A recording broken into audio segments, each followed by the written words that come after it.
Monsieur le Premier ministre, Mesdames, Messieurs les membres du gouvernement, Monsieur le médiateur, Monsieur le Président du Conseil national de régulation, Monsieur le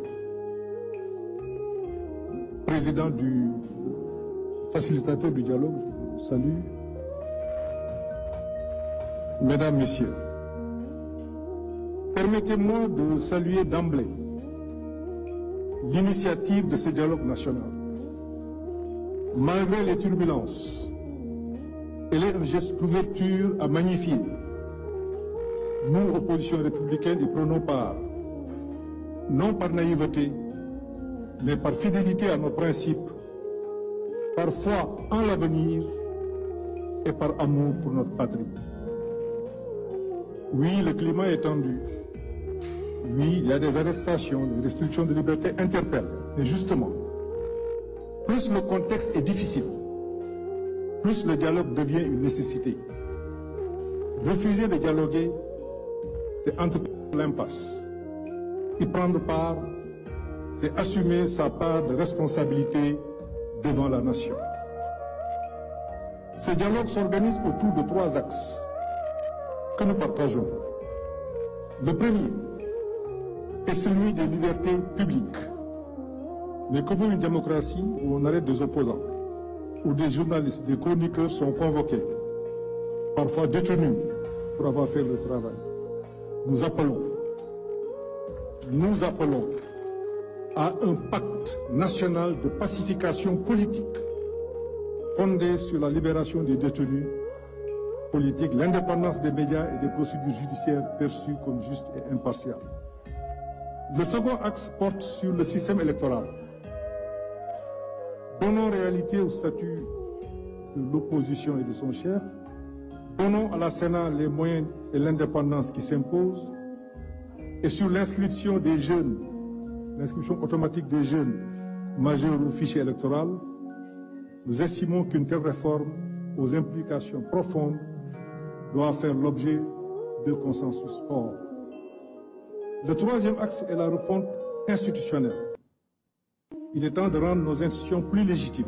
Cela suppose de renforcer les propositions, la proportionnelle dans l'élection des députés et ou d'introduire un second tour dans le scrutin majoritaire. De même, la Haute Cour de justice doit être réformée, sa composition, aujourd'hui alignée sur la majorité parlementaire, ne garantit pas l'impartialité attendue.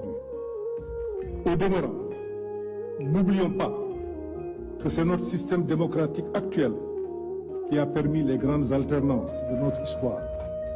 Il a porté au pouvoir les gouvernants d'hier, comme il a permis l'accession du pouvoir actuel.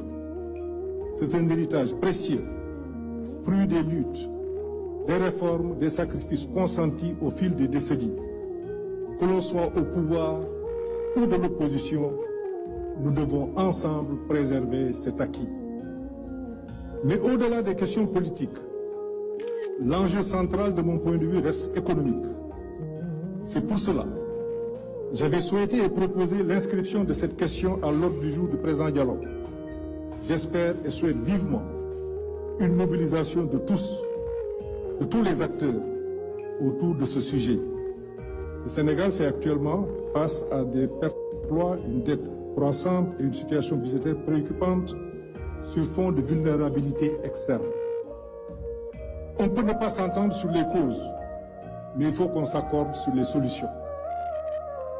Ainsi, votre nouveau référentiel stratégique de l'action publique devrait être, de mon point de vue, mieux partagé pour améliorer sa mise en œuvre pour l'intérêt de tout le monde. De même, un pacte national sur l'emploi productif qui mobiliserait tous les acteurs autour des secteurs à fort potentiel serait vivement opportun. Enfin, une réforme de la politique budgétaire me semble être nécessaire et urgente. Elle ne peut plus attendre. Il y va de notre souveraineté et je sais que, Monsieur le Président de la République, vous tenez particulièrement à cette question. Toutes ces questions pourront faire l'objet d'échanges ultérieurs. Toutefois, permettez-moi de noter qu'il va être difficile de faire fonctionner un levier, quel qu'il soit, dans un climat d'instabilité politique et sociale, au surplus dans un environnement international instable. C'est pour cela que j'ai parlé des questions économiques. Le Sénégal ne peut plus agir de notre point de vue par séquence. On n'a plus le luxe du temps long. Tout doit être engagé en même temps. Cela exige au moins 3 conditions. Une administration remobilisée et prête à se dépasser. Le président Niass en a parlé tout à l'heure.